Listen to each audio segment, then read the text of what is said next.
नमस्कार साथियों, स्वागत है आपका आपके अपने चैनल एबीडी क्लासेस में। आज के इस स्पेशल सेशन में हम उत्तर प्रदेश की शिक्षा, भाषा और स्वास्थ्य से जुड़े 20 एमसीक्यूज कवर करने वाले हैं। ये वो सवाल हैं जो आपके UPSC, ROAR, UPSI, PET, TET, CTET जैसे एग्जाम में बार बार पूछे जाते हैं। तो कॉपी पेन लेकर तैयार रखिएगा, क्योंकि हर क्वेश्चन के साथ हम कुछ ऐसे एक्स्ट्रा पॉइंट भी देखेंगे जो सीधे आपके एग्जाम में फंसने वाले हैं। तो चलिए शुरू करते हैं क्वेश्चन नंबर 1 से। क्वेश्चन नंबर 1, उत्तर प्रदेश की कुल साक्षरता दर कितनी है? ये काफी इंपॉर्टेंट क्वेश्चन है। ऑप्शन है 61.2%, 67.7%, 73% या 77.3%। तो इसका ऑप्शन क्या हो जाएगा? Option B 67.7%। और अगर बात किया जाए पुरुष साक्षरता कितनी है, तो इसी में +10 कर देंगे और पूछा जाएगा महिला साक्षरता दर -10 कर देंगे। मतलब 67-10 77.3 है पुरुष साक्षरता दर, और महिला साक्षरता दर 67 में 10 कम कर देंगे तो 57.2% हो जाता है ये। तो पुरुष साक्षरता, महिला साक्षरता, साक्षरता समझ लिया। अब अगर बात करें कि पुरुष साक्षरता हो गया, अगर पूछे साक्षरता दर उत्तर प्रदेश सर्वाधिक किस जिले की है, तो वह गौतम बुद्ध नगर। कहाँ की है? गौतम बुद्ध नगर की है। और सबसे कम की बात करें तो ये है श्रावस्ती। श्रावस्ती जिला है, जहाँ पर लगभग 46% है। और गौतम बुद्ध नगर की बात किया जाए तो 80.12% के आसपास है। ये दोनों याद रखिएगा। चलिए देखते हैं नेक्स्ट वन। शिक्षा पर प्राथमिक एवं माध्यमिक सुधार हेतु 1882, याद रखिएगा, में किस कमीशन का गठन किया गया था? सैडलर कमीशन का, हंटर कमीशन का, कोठारी आयोग का या राधा कृष्णन आयोग का? तो 1882, जब थ्योरेटिकल क्लासेस में मैंने ट्रिक बताया था कि ये आपको हंटर से मारेंगे, बक्सेंगे नहीं, तो बक्सेस हो जाएगा 82। तो 1882 में कौन सा कमीशन आया था? हंटर कमीशन आया था। किसके लिए? प्राथमिक एवं माध्यमिक सुधार हेतु। अगर सैडलर कमीशन की बात किया जाए तो ये कब आया था? ये आया था 1917 में आया था, लेकिन ये विश्वविद्यालय शिक्षा की सुधार था। तो सैडलर 1917 कैसे याद होगा? अपने शत्रु को सैंडल से मारेंगे, तो 1917 मतलब 17 सैंडल, शत्रु को सैंडल से मारना है।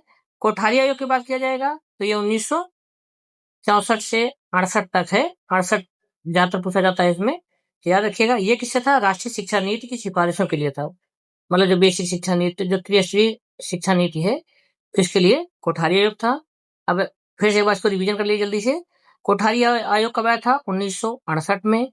सैडलर 1917 में। हंटर कमीशन 1982 में, याद रखिएगा। चलिए नेक्स्ट वन देखते हैं।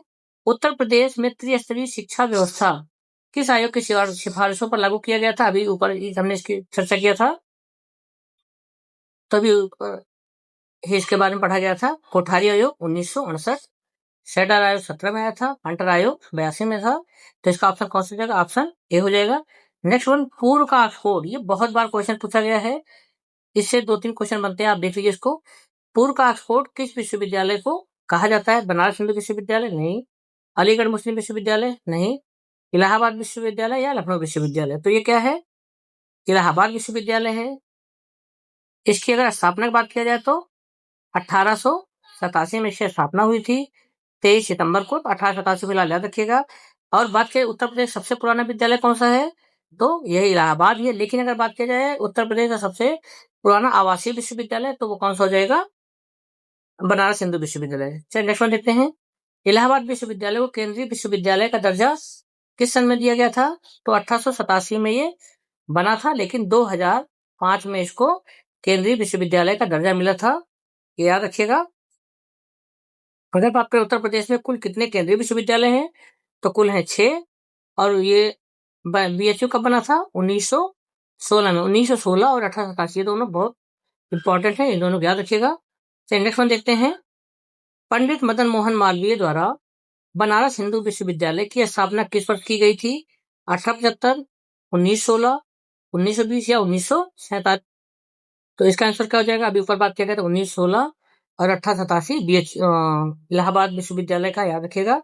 अब इसके बाद 2-3 फैक्ट और जान लीजिए कि ये किसने कराया था इसका निर्माण? मदन मोहन मालवीय जी ने। किसके किसके सहयोग से? तो एनी बेसेंट भी थी और एक रामेश्वर सिंह जी थे महाराजा, उनके मदद से। तो एनी बेसेंट को याद रखिएगा, साथ में थे। और इसका जो शिलान्यास था वो किसी का लॉर्ड हॉर्डिंग ने किया था, लॉर्ड हॉर्डिंग द्वारा हुआ था। ये इसके बारे में इंपॉर्टेंट फैक्ट है। चलिए नेक्स्ट वन देखते हैं। अलीगढ़ मुस्लिम विश्वविद्यालय, जिसको बोलते हैं एएमयू, का पूर्व नाम क्या था? Mohammad Anglo Oriental College, sir Syed Ahmad College, Aligarh National College, या Oriental Research institute.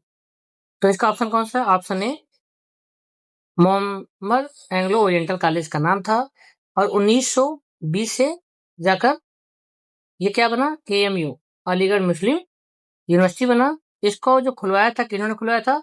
Sir Syed Ahmad Khan ने, जिन्होंने वैज्ञानिक सोसाइटी, साइंटिफिक सोसाइटी की स्थापना की थी। इनके बारे में इंपॉर्टेंट फैक्ट थे। चलिए देखते हैं नेक्स्ट वन। राज्य शैक्षिक अनुसंधान एवं प्रशिक्षण परिषद SCERT की स्थापना उत्तर प्रदेश में किस वर्ष हुई थी? 1961, 1972, 1981 या 1989? आप दो तीन चीज देख लीजिएगा। एक होता है NCERT,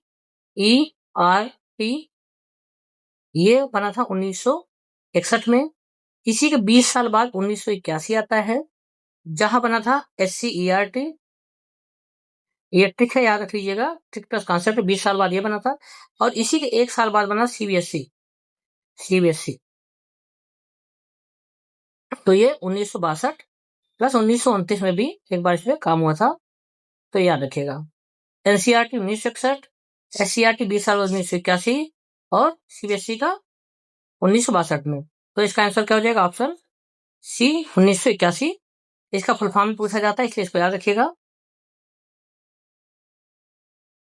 उत्तर प्रदेश का एकमात्र राज्य मुक्त विश्वविद्यालय, जिसको ओपन यूनिवर्सिटी बोलते हैं, कौन सा है?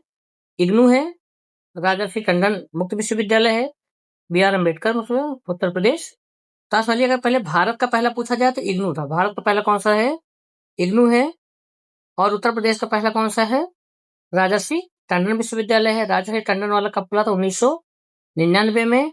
और अगर बात करें इग्नू, तो ये 1985 में खुला था इग्नू, जो कि राष्ट्रीय है। उत्तर प्रदेश राज्य के अंदर की बात करें तो राजर्षि टंडन मुक्त विश्वविद्यालय है, जो कि 1999 में है। काफी इंपॉर्टेंट है, इसको आप अच्छे नोट डाउन कर लीजिएगा। नेक्स्ट वन है राजीव गांधी राष्ट्रीय विमानन विश्वविद्यालय उत्तर प्रदेश में कहाँ स्थित है? लखनऊ, अमेठी फुर्सतगंज, कानपुर या प्रयागराज? तो पहले याद रखिए, ये पूरे भारत का पहला है, तो इसलिए बहुत इंपॉर्टेंट हो जाता है। और ये कहाँ स्थित है? अमेठी में। कहाँ है? अमेठी में, फुर्सतगंज में। तो और ये बना कब था? 1913 में। तो जो कॉन्सेप्चुअल क्लास थी उसमें बताया गया ना कि फुर्सत में मैं तेरे घर आऊंगा, तो 1913 में ये बना था। रानी लक्ष्मीबाई वाला 1914 में बना था, याद रखिएगा। चलिए नेक्स्ट वन देखते हैं। उत्तर प्रदेश में कुल कितने भारतीय प्रौद्योगिकी संस्थान है? मतलब कितने IITs संस्थान है? ये बहुत इंपॉर्टेंट है, काफी बार पूछा गया है। तो ये कितने हैं?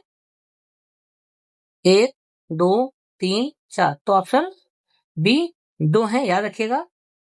दोनों कौन कौन से हैं? एक तो है IIT कानपुर, और एक है IIT BHU का, बनारस का। तो 2 ही हैं, इसको याद रखिएगा। नेक्स्ट वन देखते हैं।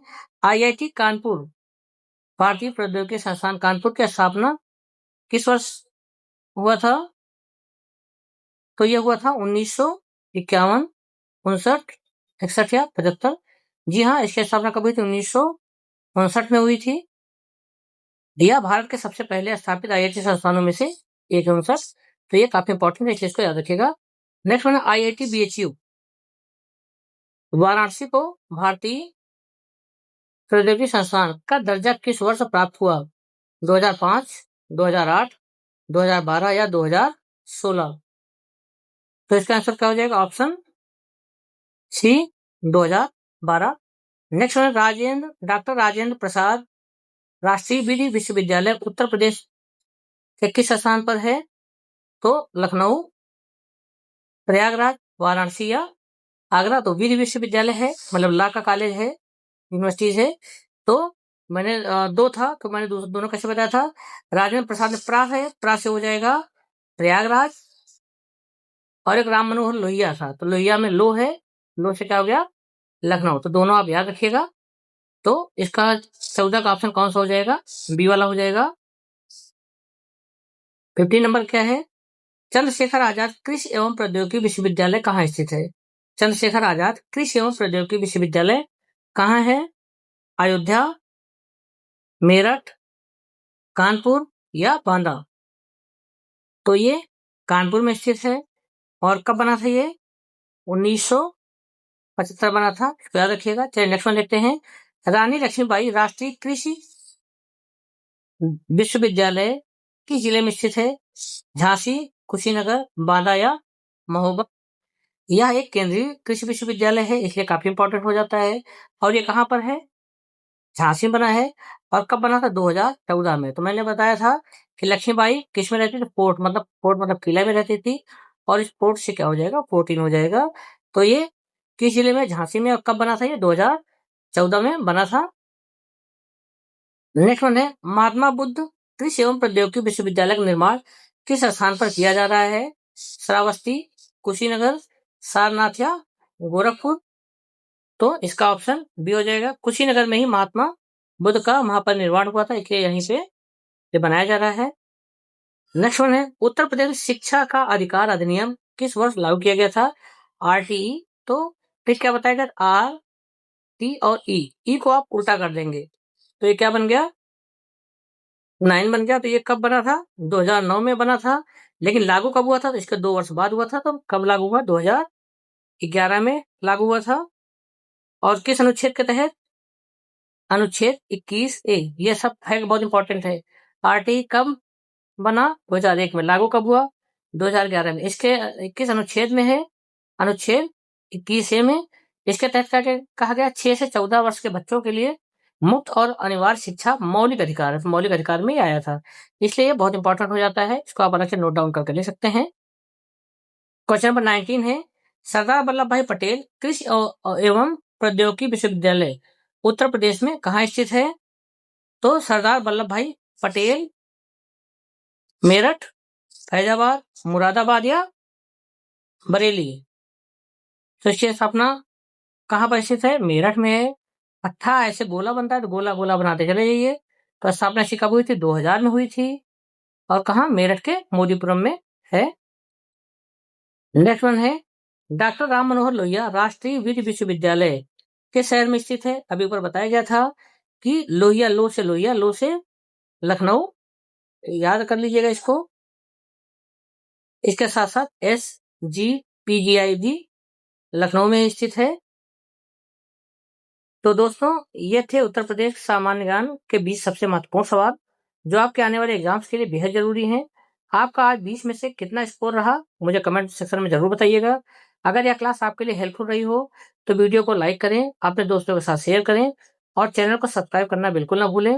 मिलते हैं अगली क्लास में एक नए टॉपिक के साथ, तब तक के लिए पढ़ते रहिए और आगे बढ़िए। Thank you so much.